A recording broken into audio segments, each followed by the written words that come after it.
La Grande Place est la place la plus connue de Bruxelles et de la Belgique. Elle est considérée comme l'une des plus belles places du monde.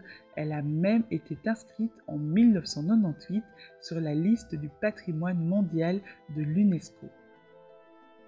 L'hôtel de ville a été construit entre 1402 et 1455. Il est le seul monument qui date encore du Moyen Âge. Il a été construit pour abriter des tribunaux et des services de la ville. La partie gauche est plus longue que la partie droite. La légende dit que l'architecte se serait suicidé en se rendant compte de son erreur, ce qui bien sûr est totalement faux. La tour de style gothique mesure 97 mètres. Ce n'est pas la plus haute d'Europe, mais peut-être la plus élégante, faite de dentelles de pierre.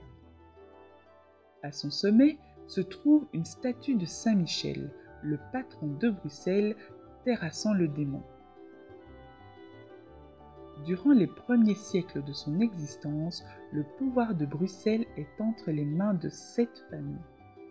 Avec le temps et quelques révoltes, les commerçants et artisans obligent les familles à partager le pouvoir. À partir du XIVe siècle, ils s'organisent en corporations afin de se faire représenter au gouvernement de la ville.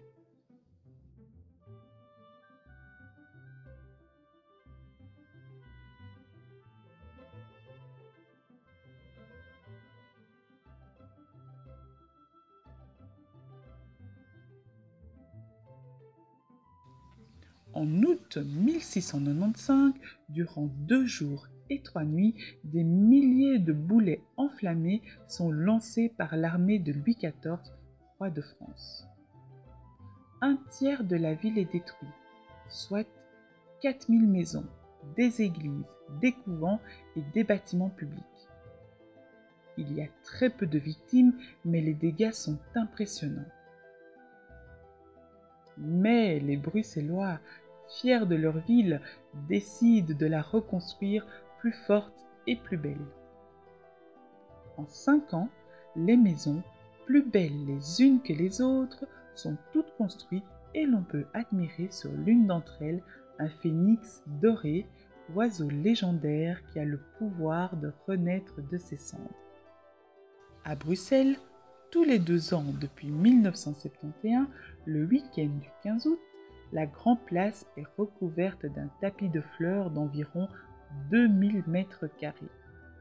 Les touristes du monde entier s'y pressent pour l'admirer.